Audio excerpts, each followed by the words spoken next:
Welcome to another episode of Grilling with Papa J. Today, we're going to discuss how to set up your big green egg for anything from that low and slow to that fire hot pizza. But first, shout out to our new corporate sponsor, Kelly Carpet and Flooring. Check out Kelly Carpeting for all your flooring needs. Now let's look at some of the must-have accessories we all have been purchasing over the years. Some important items for me are welding gloves and insulated gloves, a variety of cast iron products for cooking in. I do have a woo and adjustable rack so I can put many different levels of meat on at the same time and also get my meat deeper into the egg. I have spacers for separating the plate setter and my drip pans, different items for flipping and handling the meats. I do have a rack for ribs or to hold a chicken in. I got my toolbox full of spices and different varieties of stones for cooking with. I also have my aluminum drip pans, towels to wrap the finished product in, and you can't do anything without aluminum foil. But the most important item I think I have is my instant read thermometer. So we're going to start with setting up for that low and slow. I'm not going to be lighting anything. I'm not going to be filling the egg with charcoal. That's another episode. But I'm going to start with a foil covered plate setter or pizza stone. All works the same. I like to get a few spacers down. You can roll up aluminum foil and accomplish the same thing. Somebody got me those for Christmas. You want to put in your drip pan, and then I finish it with my final layer. Meat can go right on that. Adjust your settings, and you're ready to go for that low and slow. Next, let's set up to cook some chicken wings. I do mine a little different than some people, but this is how I go about it. I start with the plate setter, and then I put in my top layer. I'll put on my chicken wings. I'll cook them at around 350 for about 40 minutes, till they're just about done.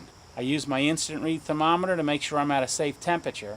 Then I remove the two top layers. Make sure you always have a safe place to put down something hot. So I carefully remove the pizza stone, which will be very hot.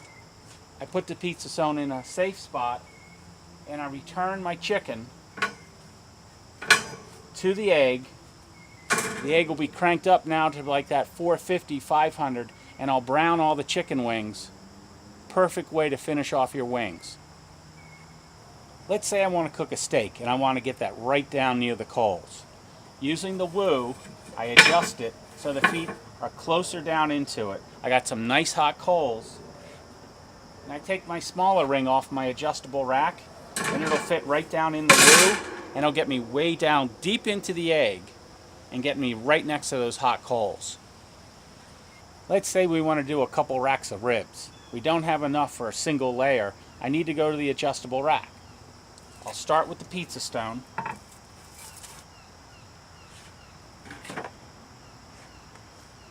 Apply my normal top layer, and then I place in my adjustable rack. The beauty of this, I have my bottom layer, I have a layer that slides in and out here, and I also have my top layer. So I can get 3 layers of food cooking. Close it up, slow cook it for a while, get those ribs done really nice. Let's say the family's looking for pizza. Pizza, many different ways. This is what I found is working for me best right now. You want a really hot egg. I'm going to start with the stone down deep in the egg. Use your plate setter, whatever stone you got, it all works.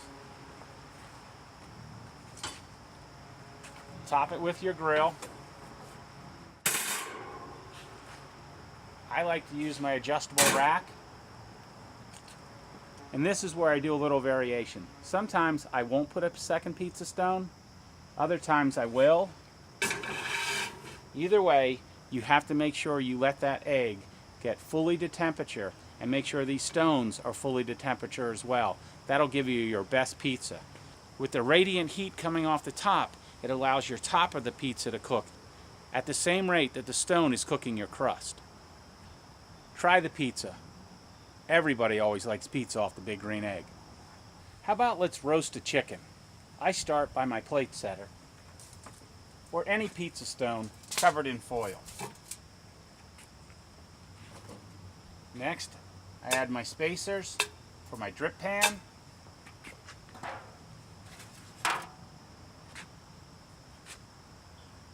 add my grate, and sometimes I'll put it in an adjustable rack. With spacers, it lifts up the drip pan so you're not in direct contact with the stone. Sometimes that'll cause your drippings to burn, but with separation, you shouldn't get that burning flavor. With the same setup, I could flip the rack over and put in ribs and cook my ribs in the same fashion.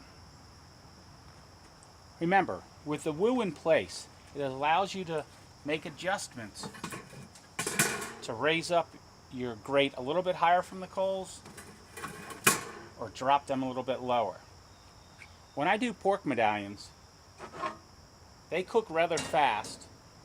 I like to cook them on a cast iron pan.